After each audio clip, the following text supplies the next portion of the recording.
on est dans un monde qui joue beaucoup autour du physique. Si on n'a jamais été grosse, on peut pas comprendre une femme grosse. Oui, je suis une coach grosse, donc j'ai pas la légitimité légitime. physique de coacher. 3 ans pour découvrir ce que j'avais, et encore, j'ai découvert par moi-même. Je suis grosse, mais c'est pas de ma faute. Ok. Parce que en tant C'est dur à l'accepter? Oui.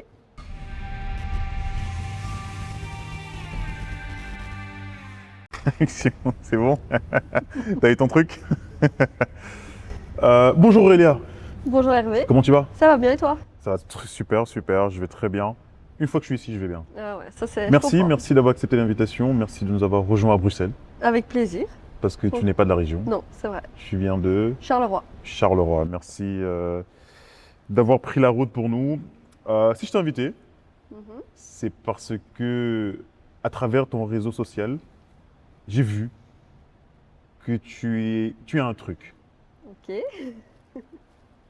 Et c'est ce pourquoi je t'ai invité. Mais avant d'en arriver là, je veux que tu te présentes rapidement, sans rentrer dans les détails, parce que ce détail, on va le rentrer après. D'accord. Dis-nous un peu qui tu es. Ben, je m'appelle Aurélia, j'ai 27 ans. Ok, Je vis près de Charleroi. Actuellement, je travaille en tant que technicienne de surface. ok. Et sur le côté, je suis coach en ligne. Coach en ligne. Ok. Voilà. Ah, ok, intéressant. Je savais même pas. Ok, d'accord. Ça fait combien de temps que tu es coach en ligne? Oh, ça fait pas longtemps, ça fait 1 an. Ok. Ça va faire plus ou moins bientôt 1 an que j'ai commencé dans le coaching. Que tu as fait la formation? Oui. Tu as fait quelle formation? J'ai fait EUREPS 3 et EUREPS 4. Chez Fitness. Education. Oh, ici, du coup? Ah non, non, là-bas. Je sais qu'ils Oui, ils ont. j'ai fait ça à Liège. Ok, à Liège. Ok. Donc il y a 1 an que tu t'es lancé en tant que coach. Oui. Avant ça, tu avais déjà une présence dans les salles de sport? Tu pratiquais déjà une activité physique? Oui, Une activité j'ai sportive? toujours pratiqué du sport depuis que je suis enfant. Ok. C'est vraiment quelque chose qui fait partie de ma routine, de mon quotidien. Et la musculation, ça fait, je dirais bien 6-7 ans. 6-7 ans que tu Ouais. fais. C'est ça. Et quel a été le déclic pour te dire, tiens, je passerais bien personal trainer? Mais en fait, quand j'ai commencé la muscu, ben, j'ai tout de suite accroché. Mhm. Je voulais toujours en savoir plus, apprendre plus. Et puis je me suis dit, j'aimerais bien transmettre aux autres, aider les autres. Et c'est comme ça que j'ai décidé de passer la formation et de me lancer. Et pourquoi ce centre-là? Pourquoi Fitness Education? En fait, je suis tombée dessus par hasard sur Instagram. Mhm. Ils avaient fait une pub, je suis passée dessus. Et je me suis dit, c'est maintenant ou jamais. Et donc Ok. voilà. Donc, et tu as fait RF 3 et RF 4 back-to-back, je veux dire, d'affilée. D'affilée, oui. D'affilée, Parce ok. que je me suis dit, j'avais peur que si j'arrête entre les deux, je ne reprenne pas la suite. Mhm. Et là, je me suis dit, non, il faut que tu ailles jusqu'au bout. Donc j'ai fait les deux d'affilée. Et directement après, tu as commencé Ouais. à travailler, à exercer? Directement. Directement après. Ouais. Ok. Comment tu as acquis tes premiers clients?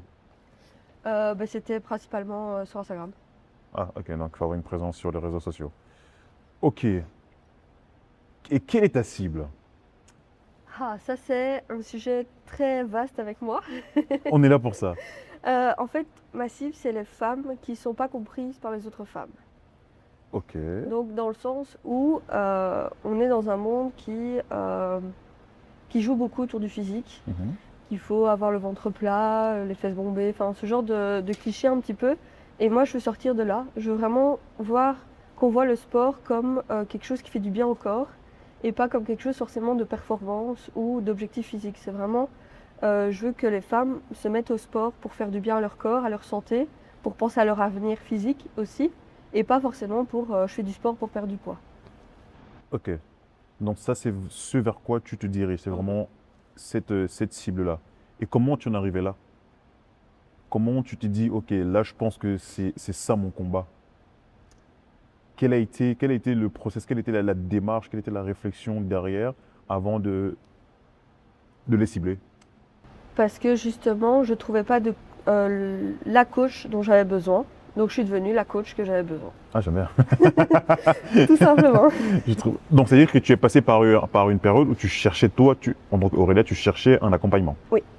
Je me suis fait accompagner par plein de personnes différentes, Mhm. de plein de métiers différents. Et ça n'a jamais vraiment matché. Pourquoi? Je me sentais pas comprise. Je me sentais, c'était toujours, il faut faire la performance. Lors des rendez-vous de bilan, c'était toujours, oui, si tu perds pas de poids. Enfin, c'était toujours cette optique et pas le fait que j'avais plus d'énergie, je dormais mieux, J'avais moins de problèmes avec l'alimentation. Voilà, il y avait tous ces critères qui s'amélioraient, mais on était toujours focus sur les centimètres en moins, les kilos en moins, enfin, ce genre de choses. Et de mon côté, de mon expérience, c'est devenu vraiment quelque chose de toxique. Et donc, je voulais casser un peu ça et trouver d'autres manières de faire comprendre aux femmes qu'on améliore notre santé différemment. Ok. Et donc, toute cette démarche-là, toute cette réflexion, c'était avant de te faire former? Oui. Donc, c'est-à-dire avant de faire la formation REPS 3, tu avais déjà expérimenté ces accompagnements avec ces différents profils C'est ça, qui ne répondaient pas à ton besoin. exactement. Et donc, tu es devenue la coach que tu aurais aimé avoir. Exactement, ouais. Ici, tu me dis que ouais, tu accompagnes les femmes qui sont incomprises par d'autres femmes. Incomprises uniquement au niveau de la performance, et c'est ça en fait. Mais en fait, c'est plus dans le sens où je pars, enfin, c'est un peu cru ce que je vais dire, mais je pars du principe que si on n'a jamais été grosse, on ne peut pas comprendre une femme grosse. Ok. On ne peut pas comprendre ses problématiques au quotidien, on ne peut pas comprendre comment le monde la voit, comment elle se sent face au monde, comment elle vit face à l'industrie qui est autour de nous. Et donc, moi, en tant que femme grosse, je sais ce qu'elle ressent, et donc je peux vraiment travailler sur ce côté-là avec elle. Et tu en as qui sont dans ce cas de figure Oui. aujourd'hui. Que tu fais du présentiel, du Non, coaching uniquement en ligne? du en ligne. Tu as déjà fait du présentiel? J'ai déjà fait du présentiel, oui. Et pourquoi tu es passé de... En fait, donc j'ai été coach dans un Basic Fit, mais ça ne me correspondait pas. C'est-à-dire? J'avais besoin d'impacter plus de gens, d'impacter plus de monde, d'où ma présence sur les réseaux. Et j'avais l'impression de rester enfermée dans cette niche de coach Basic Fit. Et ça, j'avais pas envie. Et donc, voilà, j'ai essayé parce que je me suis dit, il faut que je teste le coaching en présentiel, il faut que je teste de coacher des gens en salle et voir ce que ça donne. Et finalement, je me suis sentie enfermée et ça ne me correspondait pas. Donc j'ai préféré arrêter et me lancer en ligne. Et ça fait combien de temps que tu fais du coaching en ligne? Ça fait... J'avais déjà commencé en... Enfin, tu faisais Je du faisais les hybride deux. en fait. Tu Voilà, faisais, c'est ça, je ok, faisais les deux. Mais 100% en ligne depuis janvier. 26. C'est ça. 26. Et le business, comment ça va? Ça va, petit à petit. Donc tu fais les deux, hein, technicien de surface C'est et les coachings en ligne, Ouais. qui fatalement te prennent moins de temps, qui te prennent moins de temps que lorsque tu étais Exactement, ouais. coaching en présentiel. Ici, tu as dit, et ton combat aujourd'hui, c'est comprendre les femmes grosses parce que tu l'as expérimenté, parce que tu es une coach, excuse-moi du terme, grosse. Tu peux le dire, je ne prends pas ça comme une insulte. Ok. Donc parce que tu es une coach grosse, Oui, tu estimes que, enfin non, tu es bien placé pour coacher des personnes grosses. voilà. Ok. Parallèlement à ça, tu as dit, aujourd'hui, avec les réseaux, on vend le corps idéal. Ventre plat, fesses bombées aujourd'hui. Enfin, fesses bombées. Comment tu vis ce combat? C'est compliqué. Parce que forcément, il y a cet a priori de oui, je suis une coach grosse, donc j'ai pas la légitimité légitime. physique de coacher. Or, il faut faire la différence entre l'aspect physique et l'intelligence et les formations et ce qui me tient à cœur d'aider les autres, enfin ce genre de combat. Parce qu'on voit facilement sur les réseaux des programmes 30 jours pour un ventre plat. Or, c'est des choses qui sont intenables, infaisables, qui, quand tu es une personne grosse qui doit perdre 50 kilos, tu ne peux pas perdre ça en 30 jours. Ouais. Donc, c'est vraiment mettre des idées en tête des gens et de les mettre dans des fausses directions et simplement leur dire vous faites ça et ça ira. Alors que non, il y a plus que ça derrière. Parce qu'il y a une chose qu'il faut comprendre, c'est pourquoi la personne est devenue grosse. Qu'est-ce qui a fait dans son parcours qu'elle est devenue comme elle est aujourd'hui? C'est-à-dire que si, quand tu as une cliente grosse qui vient te raconter ça, toi, tu comprends directement parce que tu es passé par là. C'est ça. Et donc, quand je dis tu es passé par là, comment tu en es arrivé là aujourd'hui, toi? Alors, j'ai été mince à un moment dans ma vie. Ok. Mon adolescence, j'avais un peu de poids en trop, je l'ai perdu, puis mais je suis restée mince quelques années. Et ensuite, justement, j'ai abordé le sujet il y a plus qu'un corps gros, il y a tout ce qui est trauma et tout ça à l'arrière. J'ai vécu un trauma. Et pour faire face à ça, ben, je suis tombée dans l'hyperphagie alimentaire. Donc forcément, l'hyperphagie alimentaire est un trouble du comportement alimentaire qui fait que tu manges beaucoup plus de calories que ce que ton corps a besoin, des quantités astronomiques dont tu ne peux pas t'arrêter. Et donc ben, forcément, qui dit surplus calorique, dit prise de poids. Et en dehors de ça, mon corps a été énormément stressé et pendant quelques années, j'ai eu des soucis au niveau du cortisol qui explosait le plafond dans mes prises de sang et on ne savait pas d'où ça venait. Et puis après, ben, avec quelques années de combat, je continuais à être en déficit calorique, à faire du sport, à marcher plus. Enfin voilà, je mettais tout ça en place. J'ai été suivie par des coachs, mais rien changeait ou très peu. Et après, en cherchant bien, j'ai découvert que j'étais atteinte de lipodème. Ok. Juste avant d'y arriver, tu m'as dit, j'ai été accompagné par des coachs. Et là, c'est intéressant. Vu que tu es coach aujourd'hui toi-même, tu es passé par cette étape de je vais chercher un coach. Comment tu as identifié le coach? Comment dire, quel était ton moyen de recherche du coach? Mais à l'époque, je voulais quelqu'un dans ma région. Ok. Principalement, région, voilà, c'est localisation. Ça, que je pouvais, parce qu'en fait, j'avais besoin de quelqu'un qui me suivait toutes les 2 semaines, quelqu'un qui était assez présent pour moi. Et donc, je voulais quelqu'un qui fasse du présentiel et que je pouvais voir toutes les 2 semaines pour faire un bilan, pour pouvoir discuter. Ok. Enfin, voilà. Et donc, j'ai trouvé dans ma région. Et, Dans un basique? non, c'était dans un cabinet privé. Ok. Parce que j'ai commencé par une diététicienne qui est coach sportif aussi, mais principalement diététicienne. Et donc là, forcément, plan alimentaire basique, ce que je dois manger, la quantité de grammes, etc. etc. À ce moment-là, tu ne savais pas encore que tu souffrais de la... Non. Ok. Donc, les conseils qu'ils te donnaient, tu les appliquais? Je les ai appliqués, simplement. À 100%, voilà, tu as respecté. Elle a le diplôme, elle sait ce qu'elle fait. J'ai vu qu'elle avait des bons résultats avec ses clients. Donc, let's go. Je fais ce qu'elle me dit de faire. J'applique tout à la lettre. Je compte les calories. Je fais le nombre de pas qu'elle me dit de faire. Je fais le nombre de séances qu'elle me dit de faire à la salle. Enfin, voilà, vraiment hyper carré, hyper consciencieux. Mais tu te rends compte que... Voilà, 1 cm de tour de taille en moins sur 2 mois. Et quelle était la durée en fait de l'accompagnement? Oh, je suis restée 1 an avec elle. Ok. Et durant cette année-là? J'ai perdu peut-être 2-3 kilos. Et c'est à ce moment-là que tu as eu le déclic? Et c'est à ce moment-là que je me suis dit, parce qu'on était descendu bas en calories. On avoisinait les 1500 calories. Beaucoup. Donc c'est pas aidant pour essayer de perdre du gras et tout ça. Et malgré ça, mon corps ne réagissait pas. Et donc là, forcément, je me suis posé des questions. Et donc j'ai cherché. J'ai été accompagnée après par d'autres personnes.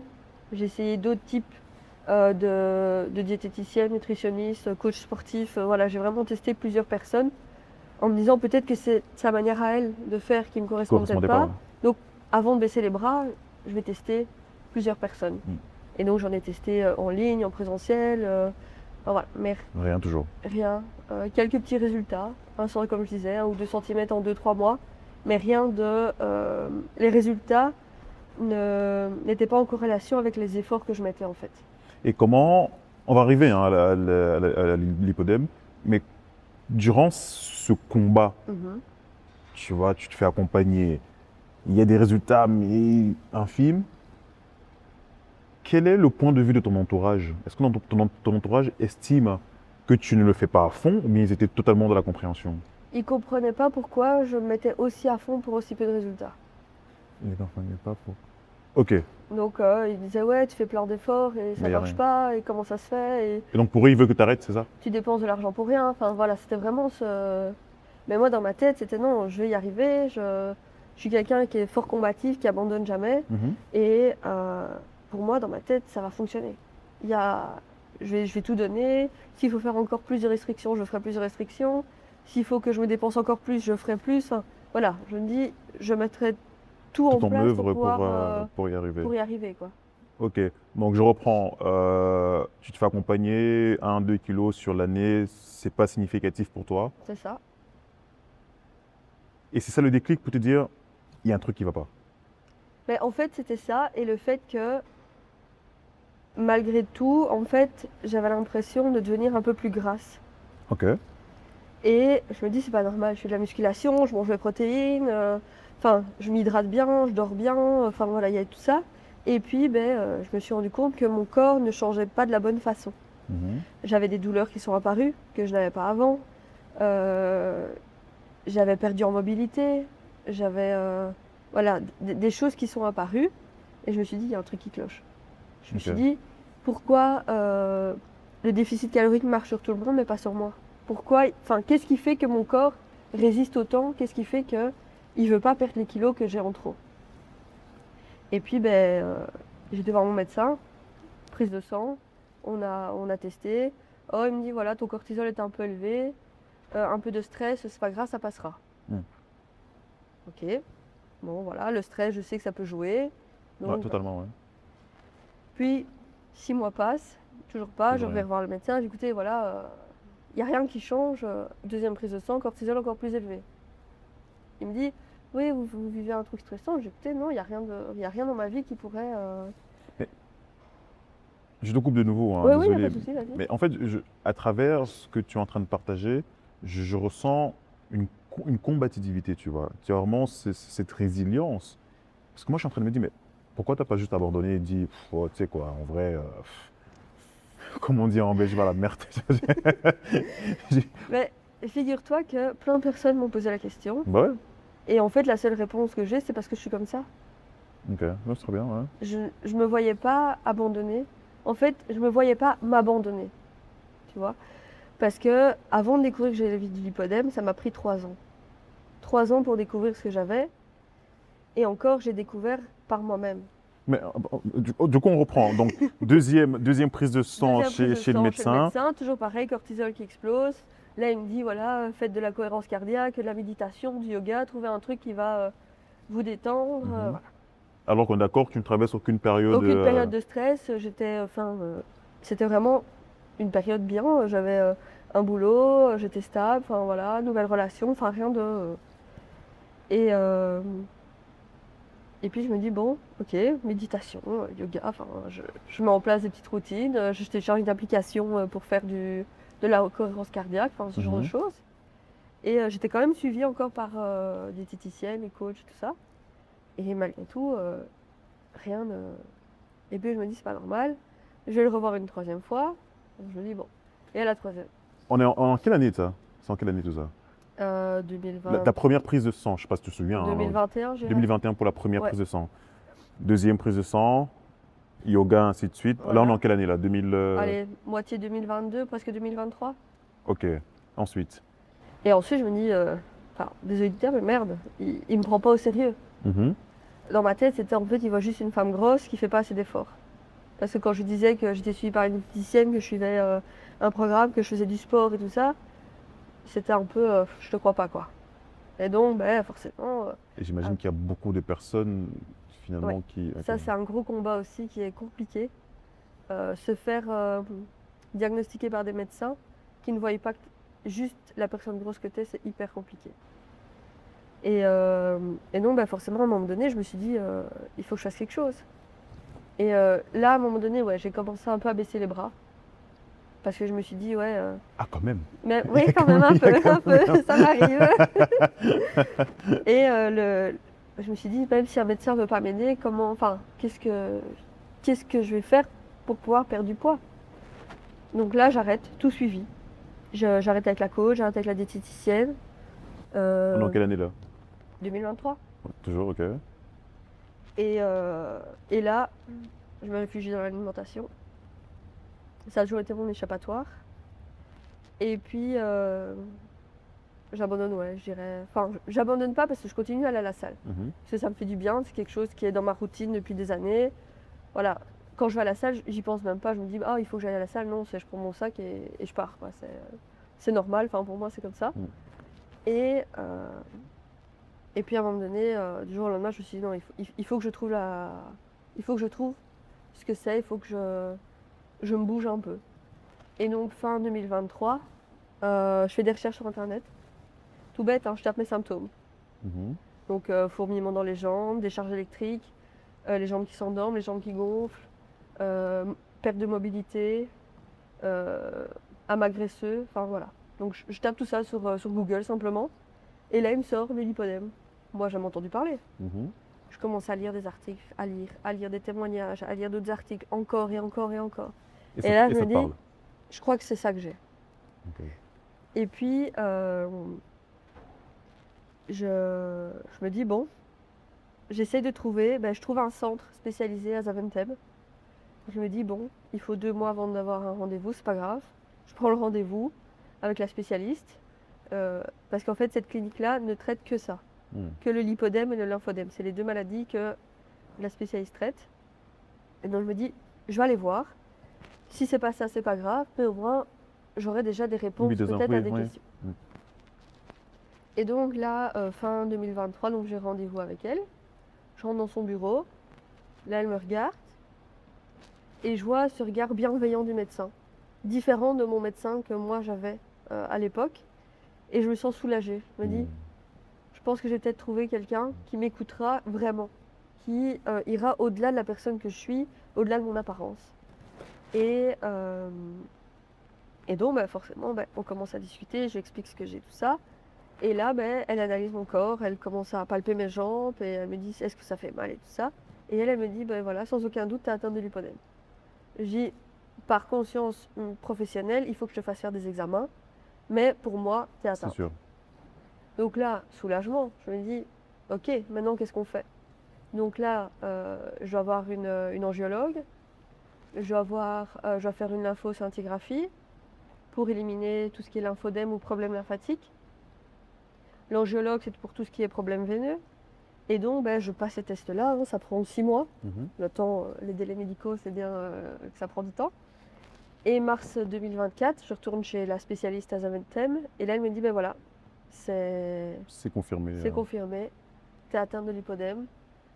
À ce moment-là, quelle est la réaction profonde? Ok, tu me dis, en fait, tu as dit que tu es soulagé, soulagé d'entendre, enfin, comment dire ça, soulagé de mettre le mot sur la maladie que tu Pas as, vraiment. non? C'est plus soulagé dans le fait qu'en fait, c'était pas de ma faute.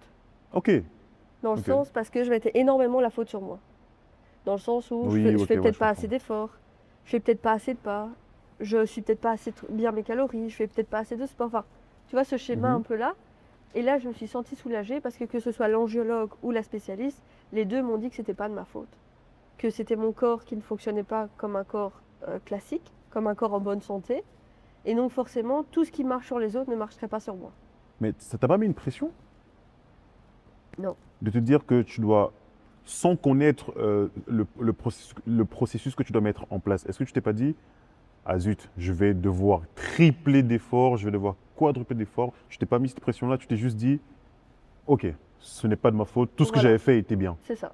En fait, ça a été vraiment, j'ai vraiment senti ce soulagement de me dire,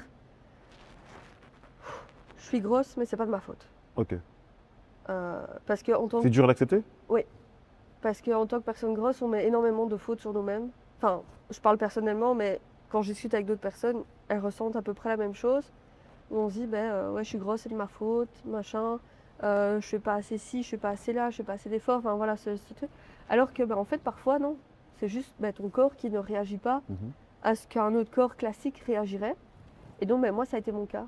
Et donc, ça a été vraiment ce truc de me dire, en fait, tout ce que j'ai fait ces dernières années, euh, même la spécialiste, elle m'a dit, si tu n'avais pas mis tout ça en place ces dernières années, ton stade serait beaucoup plus avancé. Ok, ouais, donc il y a quand même Voilà, donc elle m'a dit, en fait, un bénéfice. t'as permis de ne pas aller à un stade trop avancé avec tout ce que tu as mis déjà en place. Et donc là, je me suis dit, en fait, inconsciemment, j'aidais quand même mon corps, même si j'avais pas de résultats physiques, même si j'avais pas de kilos en moins, même si j'avais pas de centimètres en moins, ce genre de choses. Mais finalement, je ralentissais la maladie. Et donc, quand elle m'a dit ça, je me suis dit, en fait, je faisais tout bien. Inconsciemment, je prenais soin de moi. Ça se voyait peut-être pas, mais je prenais soin de moi quand même. Et donc, après, elle m'a dit quelque chose qui m'a mis en colère et qui m'a révoltée contre les médecins. Mhm. Parce qu'elle m'a dit, il faut savoir que mon taux de cortisol, donc ça a pris 3 ans. Donc pendant 3 ans, mon taux de cortisol était hyper élevé. Donc ça veut dire que mon corps se combattait quelque chose en moi qu'il ne savait pas. Et comme mon médecin ne m'écoutait pas, ça a traîné en longueur. Et la spécialiste m'a dit, s'il avait pris ça au sérieux dès la première prise de sang, la maladie ne se serait pas développée comme elle s'est développée aujourd'hui. Et donc là, ouais, ça m'a mis en colère. Là, j'étais en colère parce que je me suis dit, encore un médecin qui voit une personne grosse et qui la prend pas au sérieux. Et donc, mais c'est ça que quand j'ai trouvé cette spécialiste, je me suis dit, elle m'écoute, elle me conseille. Et donc après, on a mis en place des choses pour justement pour le lipodème. Si tu devais expliquer rapidement c'est quoi le lipodème, qu'est-ce que tu dirais? En fait, Enfin, rapidement, expliquer ce que c'est. le lipodème, c'est un trouble de la masse grasse en fait. Donc ça veut dire que la masse grasse est comme, enfin pour faire simple, genre elle est atrophiée. Mhm. Donc ça veut dire que elle ne réagit ni au sport ni au déficit calorique. Et donc, ben, une fois qu'on a le lipodème, on ne sait pas s'en débarrasser. C'est une Jamais. maladie génétique à vie. C'est une maladie qui se déclenche soit à cause des hormones, soit, en fait, c'est 50-50. On ne sait pas vraiment encore pourquoi ça vient, Mhm. mais on sait qu'il faut avoir le gène pour pouvoir que ça se déclenche et qui est une partie hormonale. Donc, l'adolescence, la prise de pilule, la ménopause, la grossesse, enfin, tout ce genre de choses. Et donc, ben, quand il y a un petit problème hormonal ou quoi, ben, ça peut se déclencher. Et moi, c'est comme ça que ça s'est Ça déclenché. Tu m'as dit que tu as été mince. Oui. Puis tu as eu un, c'est quoi, un trauma. Voilà. Et donc tu as eu ta période grosse. Et là, on te dit, OK, tu souffres du lipodème. Est-ce que à ce moment-là, tu es consciente que tu ne pourras plus perdre? Oui. Comment tu réagis? Comment tu l'acceptes? Mal. On pleure. Est-ce que tu l'as accepté même d'abord? Maintenant, oui. Mais ça a pris du temps. Il faut savoir qu'ici, on est en 2026, j'ai été diagnostiquée en 2024. OK. Et ça a été très compliqué pour moi de l'accepter parce que je me suis connue mince. Ouais, justement. Et je voulais revenir à cette fille mince. Sauf que le problème, c'est qu'avec 40 kilos en plus, c'est pas possible. Et donc, bah, forcément, oui. En fait, C'est dur. oui, c'est dur parce que je me suis dit, en fait, le trauma plus l'hyperphagie n'a pas aidé au lipodème. Parce que le lipodème, si tu prends du poids et que tu as le gène, il peut se déclencher plus vite. Du fait que comme c'est un trouble de la masse grasse, mais forcément, plus tu as de masse grasse, plus il y a de chances que ce soit du lipodème et pas de la masse grasse saine, on va dire ça comme ça. OK. Parce que, pour comparer un peu, on parle de masse grasse saine qui répond à un déficit calorique et de masse grasse lipodémeuse quand elle ne réagit pas à un déficit calorique. Et donc, ben, oui, ça a été compliqué parce qu'il fallait se dire que jamais je retrouverais le corps que j'avais avant. Et la spécialiste te demande de mettre quoi en place? Alors, le bas De différents? le port de bas de compression, OK. J'ai fait du bas de contention. de compression sur mesure qui coûte un bras, à porter tous les jours, minimum 8 heures par jour, surélever ses jambes tous les jours, faire des Tous les drainages, jours? ouais, faire des drainages lymphatiques, faire une alimentation anti-inflammatoire, prendre des compléments alimentaires, surveiller son poids, parce que ça c'est quelque chose malheureusement qui est si tu prends du poids en ayant du lipodème, ça peut encore aggraver la maladie. Et donc ben voilà, il fallait mettre ça en place, trouver un sport adapté à la maladie. Et donc la musculation fait partie des sports recommandés. OK. Ça tombe bien, c'est ce que tu Voilà, aimes. exactement. Mais il fallait faire une musculation qui me correspondait mieux. Et pas la muscu de... Et comment tu trouves ces exercices? Comment tu trouves la musculation qui te correspond? Il faut tester chaque exercice et voir si ton corps réagit bien face à ça. Et c'est quoi une bonne réaction? Ben, en fait, c'est que t'aies pas de douleur. Que... Douleur ne pas confondre avec courbature. Déjà. Exactement. OK. En fait, c'est vraiment la douleur au niveau du mouvement. Ok. Par exemple, on va prendre un exemple, le squat. À la barre, libre, Mhm. back squat, Back squat. classique. J'arrivais pas à casser la parallèle. OK. Et je me suis dit, Attends, ça c'est avant avant le diagnostic. OK, Donc, j'arrive pas à casser la parallèle, je me dis, manque de mobilité. oui. Cheville, genou, hanche. Hmm. Je mets en place un programme de mobilité. Je vois ça avec la coach que j'avais à l'époque. Et donc, ben, séance de mobilité 2-3 fois par semaine. Malgré ça, je descends légèrement, mais ça me fait mal. OK. Sachant pas ce que j'ai, bon, voilà, Lisa, peut-être que c'est pas un exercice adapté à moi. Adapté. Puis vient le diagnostic et tout ça. Et forcément, ben, je vois la musculation différemment. j'ai pas le choix. Il faut que j'aime ce sport, mais il faut que je l'adapte encore plus à moi et à mon corps et à la maladie. Et en fait, j'ai compris en me regardant dans le miroir et en faisant le squat qu'il y avait les amas graisseux au niveau de mes mollets qui m'empêchaient de descendre et que c'était là que j'avais mal. Et donc, c'était pas un manque de mobilité. C'était parce que j'avais des douleurs au niveau des mollets qui faisaient que je pouvais pas descendre du fait que l'amas graisseux qui était à l'arrière du mollet m'empêchait de faire la flexion du genou parce que ça me faisait mal. Et donc, d'où le fait que je cassais pas la parallèle. Ok.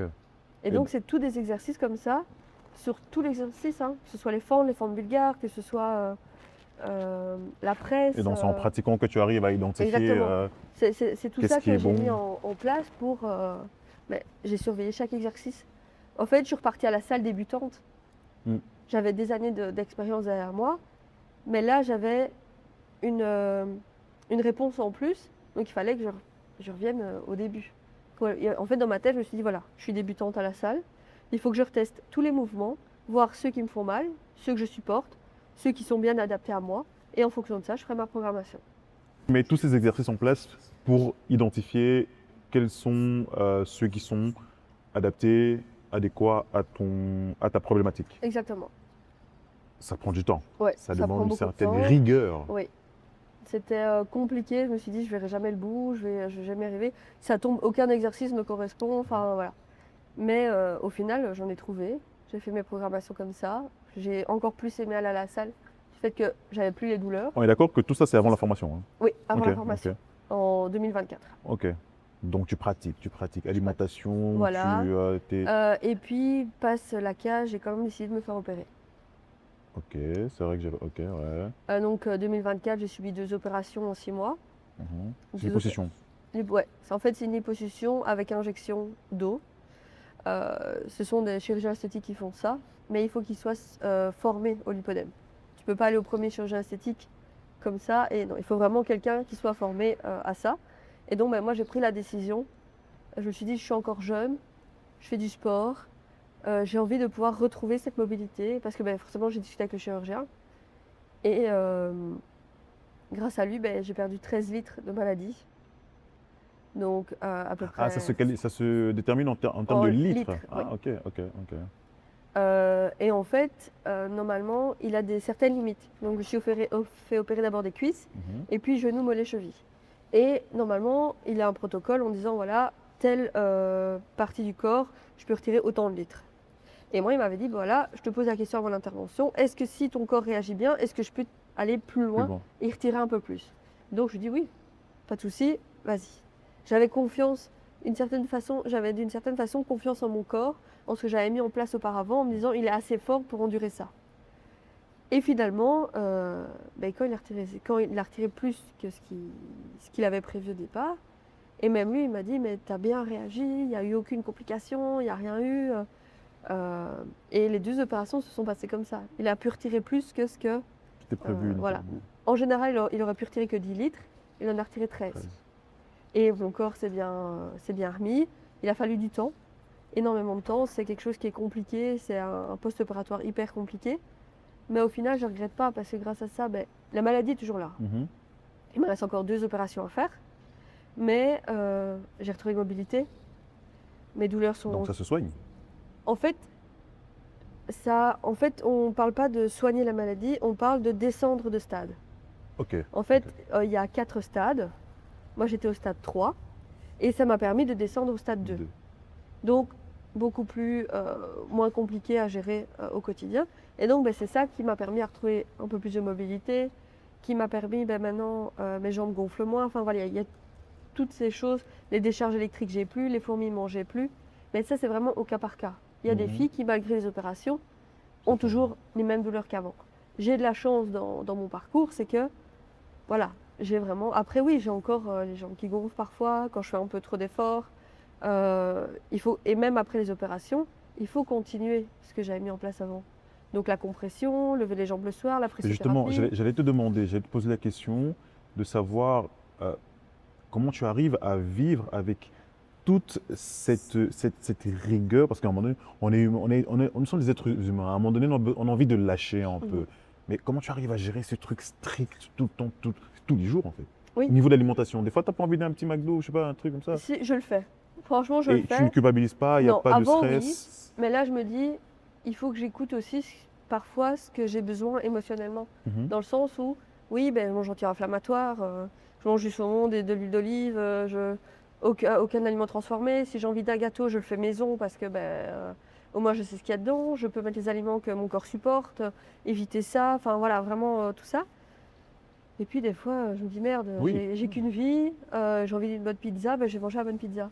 Mais je sais que le lendemain, je serai gonflée, j'aurai de la rétention d'eau, j'aurai des ballonnements, Et je ça, serai un peu plus fatiguée. c'est dur à vivre au début, j'imagine. Oui, au début, je me dis merde, tout ça pour rien. Mm. Et après, quand on comprend comment le corps fonctionne, quand on comprend qu'en fait, ben oui, je serai ballonnée le lendemain, mais le jour d'après, ça reviendra à la normale, je me dis, voilà, je profite un petit peu. Bon, je suis peut-être je fais un peu plus de rétention d'eau le lendemain, c'est pas grave.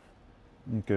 Donc tu traverses cette étape-là en appliquant toutes les C'est ça, consignes exactement. de la spécialiste. Tu veux aller plus loin et Ouais, c'est là que tu te formes. c'est ça. En fait, ça faisait déjà un moment que j'avais cette idée en tête. De Ok. vouloir être coach, ça faisait déjà un moment. En fait, c'est venu sur le fait que ben, j'ai partagé énormément de choses sur les réseaux sociaux. Mhm. J'ai commencé les réseaux en partageant ma perte de poids, qui n'a pas fonctionné, mais voilà. Et puis après, Sans avoir le diagnostic. sans avoir le diagnostic. Ok. Donc, je donnais des conseils, ce que j'appliquais, ce que j'ai au quotidien. Enfin voilà, un peu un journal sur les réseaux, quoi. Mhm. Et puis après, j'avais cette truc en tête en me disant, ouais, j'aime beaucoup ça. Transmettre aux autres, au niveau de l'alimentation, au niveau du sport. C'est quelque chose qui me branche, quoi, qui me fait vibrer, quelque chose qui... Et je me suis dit, pourquoi pas. Et donc, j'ai voulu faire la formation et puis je me suis dit, non, j'étais bloquée dans je suis trop grosse pour ça. Justement, je te demandais, Voilà. avant de lancer la formation, tu n'avais pas cette peur de ne pas être légitime? Si. Et non, encore Mais maintenant. mais tu l'as fait. En fait, je me suis dit, c'est ce que je veux vraiment. Je vais me lancer. Tu y vas. Ouais. Mais en fait, il y a eu un déclenchement, c'est que ma relation de 5 ans s'est terminée. Donc j'étais en Ok. relation avec quelqu'un pendant 5 ans. Du jour au lendemain, ça s'est fini. Ok. Et je me suis dit, j'ai besoin de renouveau dans ma vie, j'ai besoin de reprendre un nouvel élan, de reprendre quelque chose. Mais rien qu'à moi, quelque chose qui va me permettre de construire quelque chose pour mon futur, pour moi-même. Et puis je me suis dit, mais merde, allez, je regarde un peu les formations qui existent, je tombe sur la formation, je m'inscris le 6 janvier, je me rappelle, pour Mhm. la session de mars. Ok. Et je me suis dit, bon, allez, c'est parti. C'est fait. On y va.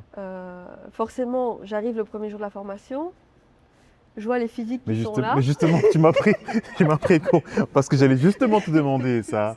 J'attendais que tu t'arrêtes pour te poser la question. Donc, laisse-moi te la poser. Donc, tu t'es inscrit le 6 janvier. Tu appréhendes le truc. Ouais. Parce qu'initialement, tu estimes ne pas être légitime. Tu sais que quand tu vas arriver, tu vas avoir des profils Pas comme le mien. voilà, différents. Comment tu le vis?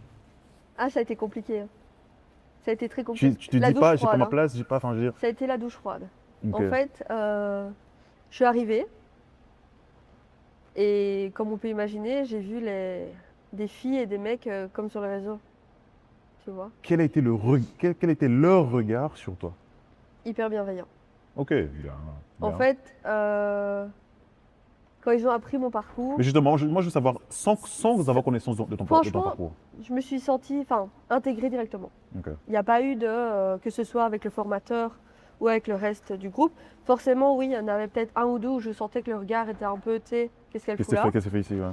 Mais le reste, franchement, j'ai- je me sentais pas encore à ma place, mais je dérangeais pas non plus.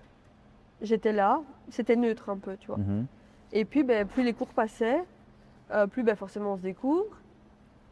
Et là, après, ils ont compris pourquoi j'étais comme je suis. Ok, et ça prend tout son sens.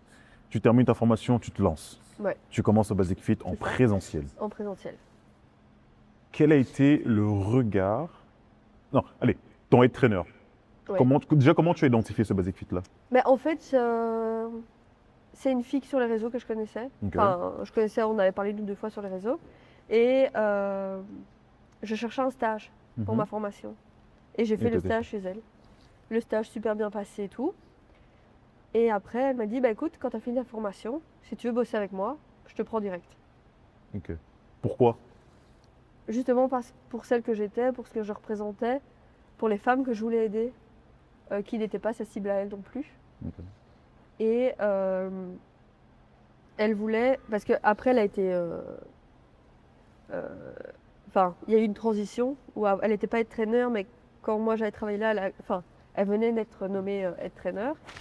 Et elle voulait diversifier les coachs qu'il y avait dans la salle et pas forcément qu'un seul Toujours, profil. ouais. Et donc, c'est comme ça que Que j'ai tu te atterri lances. là. Ouais. Et donc ça, c'est en quelle année ça que tu commences 2025. officiellement? Début 2025. Non, j'ai commencé à Basic Fit en juillet 2025. Juillet 2025. Moi, j'ai envie de savoir, quel a été... Tu as eu des clients Ouais. qui t'ont contacté via ton profil? Ou La, bien... la première, c'était avec un PTI. Ok, justement. Donc ce PT ne te connaissait pas? Non. Elle n'avait jamais vu ton Insta? Jamais. Quelle était sa réaction quand elle t'a vu? Il n'y a pas eu de... T'as pas senti non, un jugement, rien du tout? Justement, elle était contente. Le feeling est bien passé directement. Elle m'a pris directement à 10 séances comme ça. Enfin voilà, c'était bien. Sans connaître ton histoire? Sans connaître mon histoire. Et forcément, avec les coachings, les Oui, heures de logiquement, coaching, ouais, logiquement. on discute et puis voilà. Mais aujourd'hui, tu appréhendes toujours, tu as toujours ce ressenti de ne pas être légitime? Oui, énormément. Comment y remédier, tu vois? En fait, j'essaie de prendre exemple sur les États-Unis et sur le Royaume-Uni, qui ont énormément de coachs grosses qui cartonnent. Des profs de yoga, des profs de pilates, des coachs muscu, de cours collectifs. Enfin voilà, moi j'en suis énormément sur les réseaux, qui ont plus ou moins la même morphologie que moi, ou même un peu plus grosses que moi, et qui ont des centaines de clients, qui ont des salles remplies de cours collectifs, tous leurs créneaux sont remplis. Enfin voilà, j'essaie de me dire que c'est possible aussi avec moi. Parce que ça aussi, j'ai fait des cours collectifs avec une ASBL qui mettait en place pour le bien-être et donc qui ciblait plus les seniors, les personnes qui ne savent pas faire du sport comme tout le monde. Et donc voilà, moi, c'est ça aussi que quand j'ai fait la formation, puis que j'ai commencé à Basic Fit et puis que j'ai commencé à côtoyer un peu plus de monde dans le coaching, dans la nutrition, tout ça, en fait, c'est là que le profil de personne que je voulais accompagner, c'est un petit peu plus approfondi. J'ai eu vraiment la niche de clients que je voulais. Ouais. Et après, voilà, j'ai eu mon premier client homme ici qui a signé il n'y a pas longtemps, parce que sa sœur est en suivi avec moi depuis octobre et qu'elle dit apparemment que du bien de moi et il a voulu aussi être suivi. Mais comment tu arrives à combattre ce truc? Parce qu'on dit à chaque fois que le coach doit d'office être exemplaire. C'est ça, ouais, ça. L'exemplarité, tu vois, il doit être l'image de ce qu'il prône, et ainsi de suite. Dans l'image du coaching. Mais sans raconter ton histoire. Oh, j'ai perdu mes mots. Ouf. Si je raconte pas mon histoire. Oui, si tu ne racontes pas ton histoire. On ne me prend pas comme coach. Ok. Parce que je ne vais pas me faire d'illusions. On est encore dans un monde où on va prendre un coach pour son physique. C'est-à-dire qu'à chaque fois, tu dois. En fait, j'ai traversé ça. En fait, c'est ça, en fait, ton marketing aujourd'hui. D'où le fait de mon Instagram. Ouais. En fait, mon Instagram a explosé grâce à la maladie. Grâce au combat que j'ai mené avec la maladie. Donc, tu as utilisé en ta fait, maladie au début, comme je voulais force. pas. Au début, je voulais pas. Et puis, je me suis dit, et s'il y avait d'autres femmes qui vivaient la même chose que moi, qui ont été en errance médicale pendant des années et qui ont les mêmes symptômes que moi, mais qui n'osent pas ou qui se disent aucun médecin me croira, aucun. Et là, je me suis dit, mince, il faut que je sois la voix de cette femme-là, de ces femmes-là. Il faut que je sois la voix de ces femmes qui ont peur d'aller chez le médecin, de ces femmes qui ont peur de rester comme elles sont, qui subissent la douleur sans savoir pourquoi, qui pensent que c'est normal, alors que ça ne l'est pas. Et après, j'ai commencé à m'ouvrir sur Instagram, à parler de la maladie, à parler de ces choses-là. Et j'ai eu énormément de retours de femmes qui me disaient, grâce à toi, j'ai été diagnostiquée. Grâce à toi, les symptômes que tu as décrits, le parcours que tu as eu, en fait, c'est ce que j'ai vécu aussi. J'ai été voir un spécialiste et il m'a dit que j'étais malade aussi comme toi. Et grâce à ça, maintenant, je peux mettre les choses en place. Je sais que je ne guérirai pas, mais au moins je suis apaisée, au moins je retrouve un peu de joie de vie, je retrouve enfin de me dire, c'est pas de ma faute. Et donc, c'est ça vraiment que je veux transmettre en disant que tu peux prendre soin de ta santé sans viser la performance à tout prix. Et t'as déjà eu cette réflexion de te dire, je vais arrêter le coaching? Ouais. Ah, ça m'est arrivé il y a pas longtemps, hein. Et, Il y a un mois et demi, et quelle a été la contre-réaction? Je veux dire, qu'est-ce qui t'a ma fait, cliente, elle m'a envoyé un message. qui disait? Elle m'a dit qu'elle avait déjà essayé plein de personnes avant moi et que j'étais la seule personne avec qui elle se sentait soutenue, comprise, que j'étais la seule personne qui l'écoutait vraiment, qui prenait en compte ses problématiques et qui était bienveillante avec elle et qui cherchait pas la performance. Mhm. Et donc ça, je me suis dit, mais si je peux l'aider elle, je peux en aider plein d'autres. Et c'est ça qui en fait qui me pousse à On va continuer. continuer. Bah, écoute, je t'encourage. Mais juste une chose, parce que moi, j'y crois pas. Personnellement, je crois pas de mon expérience. Les coachings en ligne. Oui, Le coaching en ligne à 100%, oui, moi, j'ai du mal, à Ouais. titre personnel. je comprends. Mais je ne suis pas fermé, je suis ouvert. Et j'ai envie que tu me convertisses. Comment tu pourrais t'y prendre pour me convertir dans les coachings en ligne? Je ne le ferai pas, hein. Oui, oui, 100%, quand ça hybride, j'en fais. Mais en du fait- 100%, j'en fais pas. Mais Ici, en ligne, c'est vrai que c'est facile parce que tu peux gérer ton temps comme tu veux. oui, ou ça, Tu ouais, fais ton d'office, agenda d'office. comme tu as envie. Moi, je mets mon agenda en ligne, j'envoie le lien à mes clients. Prenez votre rendez-vous et voilà. Je commence pas à téléphoner. Ah toi, ce jour-là, je dois te bloquer 1 heure, le temps Mhm. du trajet, le temps de ci. Non. Par C'est exemple, c'est en visio, hein, je veux dire, c'est Oui, pas oui, des c'est trucs préenregistrés. non, c'est vraiment Ok. visio. Je passe 1 heure, 1 heure avec ma cliente. On Mhm. parle de ce qui a fonctionné, ce qui n'a pas fonctionné. On parle de comment elle se sent, de ce qu'on va mettre en place par la suite. Et après, je lui envoie un récap, un résumé de notre visio et ce qu'elle doit mettre en place pour la suite. Parce qu'en fait, je ne fonctionne pas en one-one. En général, on appelle ça premium, mais je ne suis pas dispo pour mes clients 6 jours sur 7, par exemple. Ok. Moi, c'est un peu plus. On se voit 1 fois par mois, on fait le point toutes les 2 semaines, et voilà.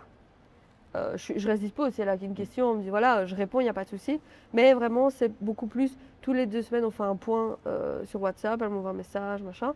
Et tous les mois, on se fait un visio d'1 heure où on discute de tout. De comment elle se sent, de comment ça a été, de ce qui a été, ce qui n'a pas été, pourquoi, est-ce qu'elle était plus fatiguée, ou il y a eu un événement dans sa famille, ou enfin voilà, tout ce genre de choses. Après, j'avoue que Alors, c'est plus un accompagnement psychologique, il n'y a pas d'activité physique, c'est pas un entraînement en fait. En fait, pour cette cliente-là, par exemple, que j'ai en tête, c'est plus nutrition. Ok. Parce que j'ai fait une petite formation aussi sur le côté de coaching en nutrition, pour dire d'avoir un peu plus de base et tout ça sur Donc, en plus des rêves, tu as suivi Voilà, une autre formation. c'est ça. Ok. De coaching en nutrition. Et donc, je propose les deux, coaching nutrition. Euh, je donne des conseils sur comment bien manger, comment équilibrer une assiette, comment ce genre de choses. Et après, je fais aussi des programmes sportifs en ligne, hein, mais j'ai les deux, soit avec suivi, soit sans suivi. Ok. Et c'est quelque chose qui marche bien. Le sans suivi marche bien. Donc j'ai un visuel avec la personne. On parle de ses objectifs à la salle, de ce qu'elle veut mettre en place, de combien de séances, du temps qu'elle peut mettre à la salle, si elle veut intégrer du cardio ou non, juste de la muscu, là. Et après, je lui fais son plan de 12 semaines. Et Ok. là, il n'y a pas de suivi. D'accord. J'envoie le plan, mais dans le plan, il y a comment bien s'échauffer, quel type de chaussures utiliser. Il y a une séance de mobilité, une séance d'abdos, il y a la séance que j'ai faite pour elle en fonction de ses problématiques et tout ça. Il y a plein de conseils que je donne. Et sur chaque exercice que je lui ai mis, une vidéo de moi qui lui explique comment réaliser l'exercice. Hmm. Quel est le conseil que tu donnerais à une coach grosse, une amie grosse qui aimerait se lancer en tant que coach? Quel est le conseil que tu donnerais? Tout en sachant que voilà, il va d'office avoir un jugement, il va d'office avoir cette idée de C'est légitimité. simple, Quel est le conseil que tu donnerais? accroche-toi. Parce que ça va être Bon, dur. ça va être dur. C'est vraiment dur, en fait, ouais. Parce que oui, c'est dur. Parce qu'en fait, moi, j'utilise mon Instagram pour faire passer mon histoire et pour proposer mes coachings. Mhm. Si je n'avais pas mon Instagram, je sais que je ne vendrais pas. Parce que j'ai pas le physique du coach qu'on s'attend. Quand on se dit, je vais prendre une coach, forcément, on voit la coach mince ou comme c'est, enfin, pour les gars, je suppose aussi que ça doit être, si je veux être musclé, je vais prendre un coach musclé. Enfin, Mhm. voilà. Moi, je comprends l'idée. Ouais. Ou selon le type, si je veux faire un marathon, je vais prendre un gars qui a déjà fait un marathon. Logique. Après, il faut se dire, après, j'en mets aussi un peu j'avais vu quelqu'un qui avait dit ça sur les réseaux, les plus grands athlètes du monde sont pas forcément entraînés par des personnes avec un physique incroyable. Quand on voit les coachs des grands athlètes, parfois ils sont aussi gros, ils savent, ils sont pas forts dans cette discipline, mais pourtant ils emmènent les athlètes aux Jeux Olympiques, à ce genre des médailles d'or, ce genre de choses. Donc il faut aussi qu'on dise que oui, le physique, ok, mais peut-être que la personne n'a jamais eu de problématique, n'a jamais eu. Si tu veux juste quelqu'un qui a toujours eu un physique bien tracé, toujours été mince et qui n'a jamais eu de problème de comportement alimentaire, qui n'a jamais eu de problèmes hormonaux, qui n'a jamais eu de problème avec son corps en général, il va te donner un plan comme ça, mais les troubles du comportement alimentaire, que tu fais quoi avec ça? Enfin, tu peux pas demander à quelqu'un qui a de la boulimie ou de l'hyperphagie de juste compter ses calories, c'est pas possible. Il y a plus que ça.